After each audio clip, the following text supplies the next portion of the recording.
Entire AP.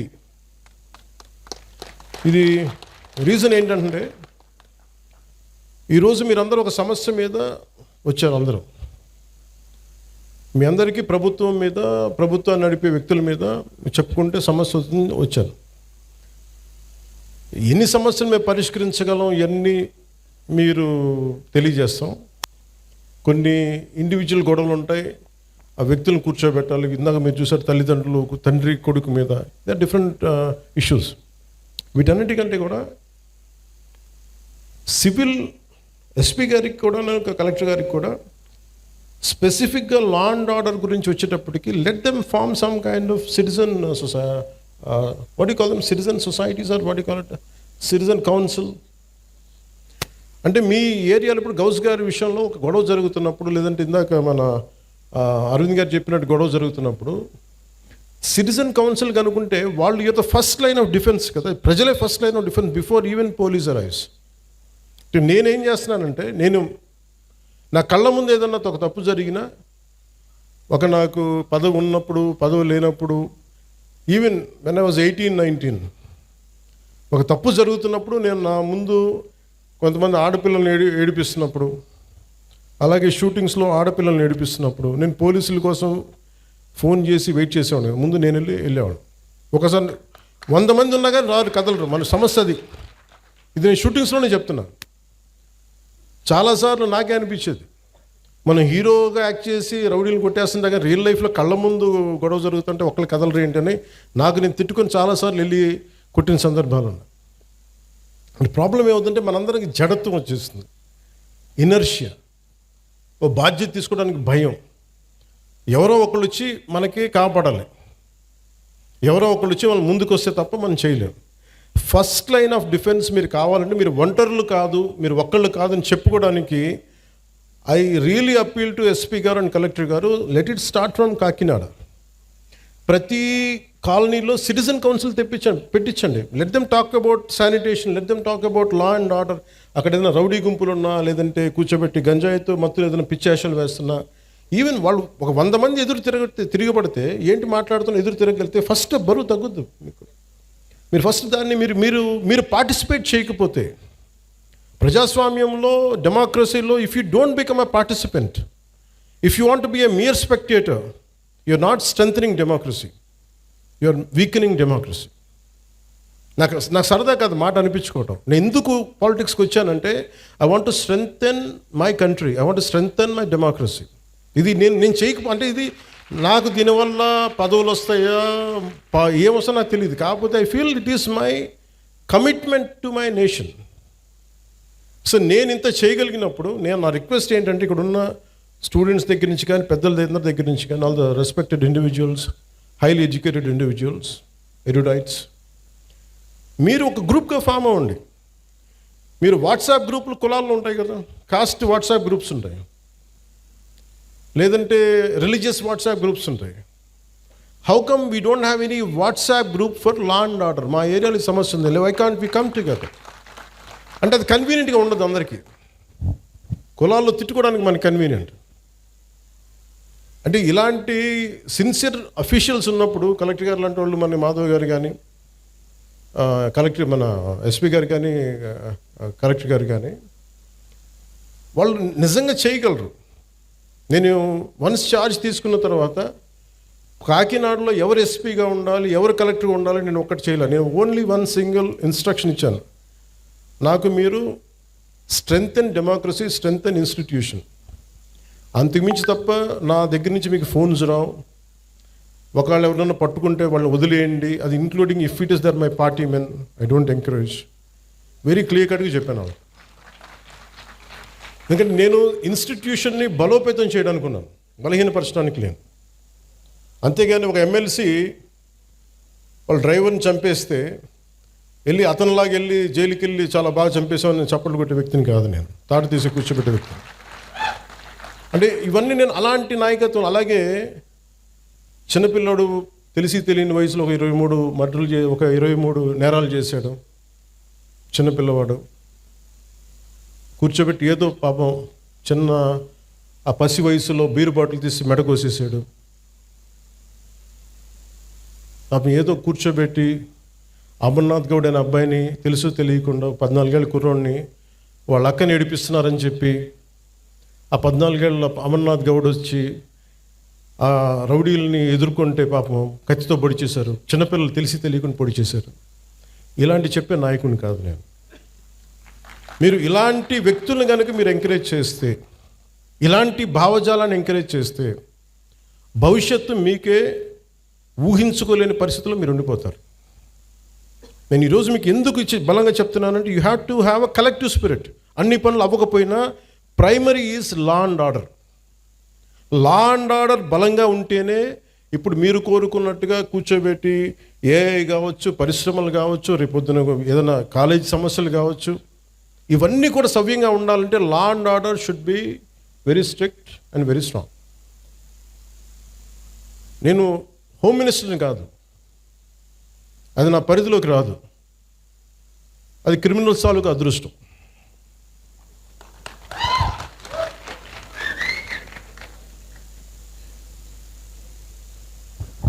అంటే rule of law అంటే మెయిన్గా మన ఎస్పీ గారికి కలెక్టర్ గారు చెప్తున్నా, ఎస్ అ రూల్ ఆఫ్ లాని మీరు ఎంత బలంగా నిలబెట్టగలిగారు అనేదే మీ చేతిలో ఉంది. నా దగ్గర నుంచి చెప్తున్నాను, మీకు 1 సింగిల్ ఫోన్ కాల్ రాదు పలానా వాళ్ళని విడిపించమని. అలాగే మా ఉన్న నాయకులందరికీ కూడా చెప్తున్నాం, none of them will encourage any kind of rowdy elements. మనం ఎవరు ఎంకరేజ్ చేస్తాం సార్? చేయం కదా. ఎవరు ఎంకరేజ్ చేయరు ఇక్కడ. That very clear. అందుకని బేసిక్గా మనకి మీరు ఇవి చూస్తూ ఉన్నారు. ఇప్పుడు ఇందాక ఫాల్స్ ఎస్సీ అట్రాసిటీ కేసు ఉన్న సింపుల్ సివిల్ కేసు, దారి ఇవ్వలేదు, గొడవ జరుగుద్ది, అంతేగాని దానికి ఒక ఫాల్స్ ఎస్సీ అట్రాసిటీ కేసు పెట్టినా తప్పు అవుతుంది. దీనికి మీరు బాధితులు కాకండి. రియల్ ఎస్సీ అట్రాసిటీ యాక్ట్ ఎంత బలంగా పెట్టాలో ఫాల్స్ ఎస్సీ అట్రాసిటీ యాక్ట్ని కూడా మీరు అంతే బలంగా మీరు నిలువరించాలి. తప్పది. అది ఎంత పెద్ద సంఘాల నాయకులు వచ్చినా నేను వారికి ఓపెన్గా నేను నిజంగా బాబాసాహెబ్ అంబేద్కర్ గారి మీద గౌరవం ఉంటే ఎవ్వరు కూడా ఫాల్స్ ఎస్సీ అట్రాసిటీ యాక్ట్ పెట్టరు. ఇది బలంగా, అలాగే కొంతమంది నాయకులు కూడా ఇది ఎంకరేజ్ చేస్తారు. దయచేసి కూటమిలో ఉన్న నాయకులు అలాంటివి కూడా ఎంకరేజ్ చేయకండి, నా విన్నపం అది. ఎందుకంటే కొన్ని ఫాల్స్ కేసులతో నలిగిపోతారు, బయటికి రాలేరు, బయటికి చెప్పుకోలేరు. సుప్రీంకోర్టు ఎందుకు జడ్జిమెంట్ ఇచ్చి ఉంటుంది? ఎన్ని ఫాల్స్ ఎస్సీ అట్రాసిటీ కేసులు పెడితే తప్ప ఇన్ని రావు కదా. సుప్రీంకోర్టు రెస్పాండ్ అయింది అంటే. అందుకని ఎస్పీ గారికి కూడా చెప్తాను, let it be directive, let it be a policy for the entire state. మీరు సీఎం గారితో కూడా మాట్లాడుతున్నప్పుడు ఇవన్నీ చెప్పండి, తెలియజేయండి అన్నీ నెక్స్ట్ మీటింగ్స్లో. మీరు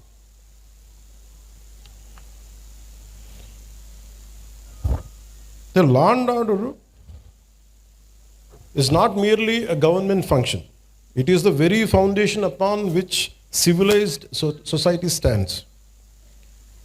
In any democracy, safety and security rank as the most primal concept. Idi between the state and its citizens. Without it, every other promise of governance will collapse. Let it be welfare schemes, investment, jobs, business. So అందుకని మీకు 6 fundamental principles దృష్టిలో పెట్టుకొని, fundamental rights నిజంగా మనకు కావాలంటే without law and order it is mere aspirational. Just ఒక ఆశాజనకు ఉండే తప్ప, ఆశయం తప్ప నిజంగా ప్రాక్టికాలిటీలో పెట్టలేని. సో అందుకని లా అండ్ ఆర్డర్ని ఈ ప్రభుత్వం, it is not just a policy, we are taking it to its fullest. ఇది మీరు ఇప్పుడు చూస్తున్న ఎనీ క్రిమినల్ చట్టాలను అతిక్రమించిన, మర్డర్లు చేసిన, మానభంగాలు చేసిన, దోపిడీలు చేసిన క్రిమినల్స్ కూడా ఫండమెంటల్ రైట్స్ అప్లై అవుతాయి. అది మనకి రాజ్యాంగం ఇచ్చింది. దీని సమస్యలు మనకి ఇవన్నీ కొన్నిసార్లు క్రైమ్ చేసి క్రిమినల్స్ అయ్యి కూడా మనం కొన్నిసార్లు వదిలేయాల్సి వస్తుంది, ఎందుకంటే సాక్ష్యాధారాలు లేక. ఉదాహరణకి సుగాలి ప్రీతి కేసు ఎంత చిత్రంగా ఉంటాయంటే, సుగాలి ప్రీతి కేసు నేను 2019లో ఘోరంగా నన్ను ఓడించిన తర్వాత నేను ఆఫీస్లో కూర్చుంటే సుగాలి ప్రీతి మదర్ వచ్చి, అన్న నాకు ఇలా జరిగింది, నా బిడ్డను ఇలా చంపారు. 2018లో చంపారు ఆ బిడ్డను. చంపితే ఉరేసుకుందని చెప్పారు. నేను కూర్చోబెట్టి సోషల్ మీడియా ట్రయల్స్ చేయలేను. లా అండ్ ఆర్డర్ ఎలా ఉంటుందంటే ఓన్లీ సాక్ష్యాధారాల మీద ఆధారపడి నేను కూర్చోబెట్టి వీళ్ళ మీద బ్లేమ్ చేయలేను. వీళ్ళు తప్పు చేశారు. ఎందుకు మాట్లాడతాను? ఇందాక గంజాయి తీసుకొని కొట్టారంటే మీరు గంజాయి తీసుకోవడం చూసారని ఎందుకు అడిగానంటే నేను అంత నిక్కచ్చిగా ఉండాలి. నేను ఒక నిబద్ధత లేకుండా నేను మాట్లాడకూడదు. ఆవిడతో కూర్చొని మాట్లాడినప్పుడు 14 ఏళ్ళ సుగాలి ప్రీతిని స్కూల్కి వెళ్ళింది, శవమై తిరిగి వచ్చింది, ఊరేశారని చెప్పారు. బిడ్డని ఇలాగా అవుట్ రీచ్డ్ హర్ మోడెస్టీ ఇవన్నీ పెట్టుకున్న తర్వాత మాట్లాడి వాళ్ళు 1,50,000 మంది వెళ్తే సమస్య ఎక్కడ వచ్చిందంటే ఎవరైతే కుటుంబం దెబ్బతిన్నారో వాళ్ళు ఏ పరిస్థితుల్లో మరి ఏం జరిగిందో తెలియదు. కానీ సిబిఐకి వెళ్ళా 2019-24లో సిబిఐకి వెళ్ళా ఇమ్మని మేము 1,00,000 మందితో చేస్తే వైసీపీ గవర్నమెంట్ సిబిఐకి ఇచ్చినట్టు ఇచ్చి ఊరిని ఒక తూతూ మంత్రంగా లెటర్ రాసి వదిలేశారు. నిజంగా చేయలేదు. మళ్ళీ వచ్చి ఇప్పుడు నేను వచ్చి ఫస్ట్ కేసు అదే తీసుకుందామంటే సాక్ష్యాధారాలన్నీ లాస్ట్ గవర్నమెంట్లో చెడిపేశారు. పోయిన సాక్ష్యాధారాలని మనం తిరిగి తీసుకురాలేదు. డిఎన్ఏ మనకి మాయం చేశారు, ఫాల్స్ డిఎన్ఏలు పెట్టేశారు, ఏమున్నాయో తెలియదు. సో సాక్ష్యాలు అంత కీలకం. Crime scene. అలాగే వివేకానంద రెడ్డి గారి హత్య కేసు ఉంది. సొంత ఇంట్లో వాళ్ళ బాబాయిని చంపేశారు. ఆ నేరస్తులు మన అందరికీ తెలుస్తూ ఉంది, కళ్ళ ముందు వీళ్ళు చేసి ఉండొచ్చని మనం ఒక పాసిబిలిటీ నిజంగా చేశారు. బట్ వీళ్ళ మీద నిర్ధారించడానికి courts will ask only proof of evidence. Evidence లేకపోతే మటుకు మనం ఎవరిని కూడా మన కళ్ళ ముందు మనం తెలిసినా కానీ మనం ఏం చేయలేం అన్లెస్ వీ కమ్ అవుట్, చూసిన వాళ్ళు వస్తే తప్ప. అందుకని law and order it is very paramount to NDA government led by Shri Nara Chandrababu Naidu garu. ఒక తల్లి తన కొడుకు కనిపించట్లేదు అని కోర్టులను ఆశ్రయించారంటే ఆ తల్లి తన ప్రాథమిక హక్కులు షీస్ క్లెయిమ్, తన ఫండమెంటల్ రైట్ అది.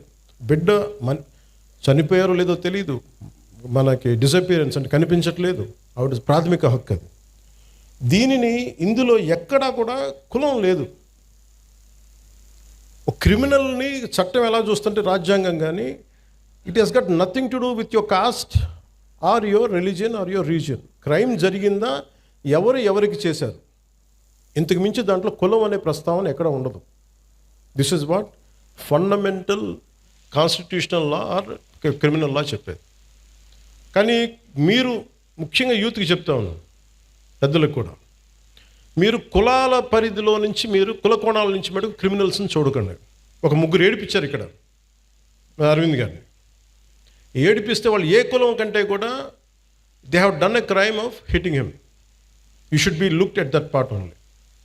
పలానోళ్ళు చేశారు ఇట్లా పెట్టినా కానీ ఇది దాని తాలూకు శాంక్టిటీ, దాని తాలూకు ప్యూరిటీ పోద్ది. కాన్స్టిట్యూషన్ కానీ లా కానీ అలా చూడదు వాటిని. అందుకని ఇలాంటి అంటే మిమ్మల్ని అందరినీ ఎదురుగా పెట్టుకొని మన నేతలందరికీ కూడా చెప్తున్నాను, మీ భావం తెలియజేస్తున్నాను. ఎవరైనా సరే కాస్ట్ క్రిమినల్కి కులం ఉండదు సార్. తప్పు చేసేవాడికి, మానభంగం చేసేవాడికి వాడి కులం ఎందుకు ఉంటుంది? వాడి దగ్గర క్రిమినల్ యాక్టే ఉంది. అలాంటి నీచుడికి, అలాంటి నీచుల్ని మనం వెనకేసుకొస్తే that is showing that particular person's nature. Criminal gangs తోటి ప్రభుత్వాల్ని నడుపుదాం, భయభ్రాంతుల్ని చేసి అధికారుల్ని గుప్పిట్లో పెట్టుకుందాం, లేదంటే మా దగ్గర క్రిమినల్ గ్యాంగ్స్ ఉన్నాయి భవిష్యత్తులో మిమ్మల్ని ఆడుకుంటాం, భయభ్రాంతులను చేస్తే ఇలాంటి ఎందుకు వీళ్ళు తలపైకెక్కి ఆడతారంటే బలం వాళ్ళది కాదు, మనందరి కలెక్టివ్, మన బలహీనత అది. నేను ఈరోజు ఎందుకు వచ్చానంటే ఇది ఒక 3 months బ్యాక్ చెప్పాను ఎస్పీ గారికి, ఐ వాంట్ ఇంటరాక్ట్, ఒక సివిల్ మన సిటిజన్స్ మీటింగ్ పెట్టండి, నేను వస్తాను ఇక్కడ కూర్చోబెట్టి, because I want empower citizens. నా పార్టీని ఎంపవర్ చేయొచ్చు. మీరు కనుక గట్టిగా, ఇప్పుడు మీరే ఇందాకే చెప్పారు పోస్టర్స్ గురించి, మాకు పోస్టర్లు ఎక్కువ అయిపోయినాయి, టూ మచ్. మీరు ఎంత బ్యాలెన్స్గా చెప్పింది ఆవిడ, ఆ పాప. అంటే ఉండొచ్చు కానీ మరి ఇంత మితిమీరా. That is an opinion should be taken, to be taken. అది ఏమవుద్ది ఇలా ఇంటరాక్షన్ వల్ల? నా చుట్టుపక్కల ఉన్న రాజకీయ నాయకులు కూడా అర్థమవుద్ది, ఎమ్మెల్యేస్కి ఎంపీలకి అందరికీ అర్థమవుతుంది మనం ఎక్కువ చేయకూడదు. కానీ ఒక కులానికి ఓటింగ్ ప్యాటర్న్ ఉంటుంది, కానీ సివిల్ రైట్స్కి ఓటింగ్ ప్యాటర్న్ ఉండదు. Why don't you become a part of that kind of team? మీ ప్రాథమిక హక్కులు కానీ మీ ఫండమెంటల్ రైట్స్ కానీ ఉల్లంఘన అంటే ఇలాంటి ప్రభుత్వాలు మేము ఎన్నుకోం. You can say it loud. ప్రజలు మారుతారు, పాలకులు మారుతారు. అలాగే మీరు కులాలని తీసుకొచ్చే క్రిమినల్స్కి కులాలను అంటగట్టి పలానా కులం అయితే మేము ఇంకోలా చూస్తాం, ఎక్కడా కూడా ఇది లేదు, రాజ్యాంగంలో ఎక్కడ రాయలేదు. ఇలాంటి క్రిమినల్స్ని వెనకేసుకొచ్చే రాజకీయ నాయకులను ఎవరైనా సరే మీరు ఆమడ దూరంలో పెట్టాల్సిందే, లేదంటే మీ భవిష్యత్తుకి భంగం కలుగుతుంది. ఇది నేను ఈరోజు ఇది it's not first of it's kind. ఇంతకుముందు కొంతమంది చేసినట్టున్నారు, కానీ మన ప్రభుత్వం వచ్చాక ఫస్ట్ టైం ఇది చేస్తాం. I want this kind of exercise to be repeated all over the state. Me respective నియోజకవర్గాల్లో కూడా మీరు పెట్టండి ఇవి. నేను వస్తాను, అన్నిటికీ నేను రాలి, కొంచెం మీరు కూడా పెట్టండి దీనికి. ఎందుకంటే మీరు సివిల్ సొసైటీకి ఆ అష్యూరెన్స్ ఇవ్వకపోతే క్రిమినల్స్ రాజ్యాలు వెళ్తారు. నేను దేన్నైనా భరించగలను, కానీ క్రిమినల్స్ కూర్చొని రాజ్యాంగ పదవుల్లో కూర్చొని మన జీవితాన్ని శాసిస్తుంటే మటుకు నేను తిరగబడ్డానికి నా జీవితకాలం సంసిద్ధంగా ఉంది. ఇది ఎందుకు నేను చెప్తున్నానంటే this is my commitment to my nation. నా నేలకి నేను ఇచ్చే కమిట్మెంట్ ఇది. మీరు ఎందుకంటే మీరు ఒక పాలసీ వచ్చింది, ఒక పాలసీ అనుకున్నాం చేయలేకపోయాం, అది వేరే విషయం, దానికి అడ్రస్ చేయొచ్చు. బట్ మీరు క్రిమినల్స్ని తీసుకొచ్చి భవిష్యత్తులో మీరు నెత్తి మీద పెట్టుకున్నారు అనుకోండి, మన తలరాతలను ఎవడు బాగు చేయలేడు. వాళ్ళ బలమే కులాల మీద ఆడటం, వాళ్ళ బలమే క్రిమినల్స్ మీద ఆడటం. ఇలా కూర్చొని మీరు చూసారా 2019 నుంచి 2024 వరకు ఎంతమంది ఒక political leader either deputy CM పొజిషన్లో ఉన్నా కానీ ఎవరు సీఎం పొజిషన్లో ఒక్కళ్ళు వచ్చి ఇట్లా అడిగారా, మీ దగ్గరికి వచ్చి ఇలా కూర్చొని అడిగారు? You think about it. ఇది అంటే నేనేం చేస్తున్నా అంటే I'm making myself responsible and accountable, and I'm making my entire party and alliance parties that we are accountable to you, we are responsible to you. మేము చెప్పడానికి వచ్చాం ఇక్కడికి. అలాగే సమస్యలు ఉన్నాయి, చాలా సమస్యలు. ఇప్పుడు కూర్చోబెట్టి గౌస్ గారి సమస్య నా దాకా వచ్చింది అంటే it's a failure, systemic failure. అది సిస్టమ్ ఫెయిల్యూర్. అది ఒక ఎస్ఐ చేయాల్సిన పని, అది ఒక స్టేషన్ హౌస్ ఆఫీసర్ కూర్చొని చేయాల్సిన పని. ఒక ఎస్పీ దగ్గర కూడా రాకూడదు, అది ఒక డిప్యూటీ సీఎం హోదా దగ్గరికి అసలు రాకూడదు. బట్ మనం సక్సెస్ఫుల్గా సమస్యలను ఎక్కడికక్కడ బలహీనం చేసుకుంటూ వచ్చేసాం. వాడు మావాడని నేర్పించండి, వదిలేసేయండి అని ఒక హెడ్ కానిస్టేబుల్ పోలీసులను వదిలేస్తే, ఎస్ఐలకి చెప్పేస్తే సిస్టమ్ని ఇలాగే చంపేస్తాం కదా. సో నేననేది అందరూ కూర్చొని జెన్జీ అని కథలు చెప్తూ ఉన్నారు. I want you have to be responsible, you have to be account. భవిష్యత్తు మీదే. మీ భవిష్యత్తుని మీరు ఎలా నిర్ధారించుకుంటారో మీ చేతుల్లో ఉంటుంది. మీరు కనుక క్రిమినల్స్కి కనుక మీరు చేతికి ఇచ్చారా భయపడి, నేను పోరాడటానికి మా లాంటి వాళ్ళు మేమందరం ఉన్నాం. మాకు ఇవ్వాల్సిందల్లా క్రిమినల్స్ కనుక if they come in to position of power they will take away your future, they will burn your future. మీ భవిష్యత్తుని మంట కలిపేస్తారు. ఇది నాకు ఈ భయంతోనే నేను ఎదుర్కోవడానికి నేను వచ్చాను. ఇలాంటి రౌడీ మూకల్ని, ఇలాంటి క్రిమినల్ గ్యాంగ్స్ని, ఇలాంటి ఒక ఇర్రేషనల్ పొలిటికల్ సిస్టమ్ని ఎదుర్కోవడానికి వచ్చాను నేను. నాకు గెలుస్తానో లేదో తెలియదు, మళ్ళీ గెలుస్తానో లేదో తెలియదు, మళ్ళీ ఓడిపోతానో లేదో తెలియదు, నాకు ఇవేం తెలియదు. నాకు ఒక్కటే తెలుసు, మీకోసం పోట్లాడగలను జీవితకాలం, అదొకటి తెలుసు. అంటే ఇదివరకు ఎలా ఉండేదంటే ఇదే చిన్నస్వామి నగర్లో సర్వే నెంబర్ 112 1419లో 63 మందికి ఇళ్ల పట్టాలు ఇచ్చింది. అందులో వితంతువులు, దివ్యాంగులు, క్యాన్సర్, హెచ్ఐవి బాధితులు, పేదలు ఉంటే ఆ పట్టాలని వైసీపీ ప్రభుత్వం, అప్పుడు వైసీపీ ఎమ్మెల్యే అనుచరుడు తీసేసుకొని ఇంకొకరి పేరుకి మార్పిచ్చేశారు. అసలు ఇలాంటి సమస్యల్ని మనమేనా హ్యాండిల్ చేస్తామా? Just I want to bring it to your notice.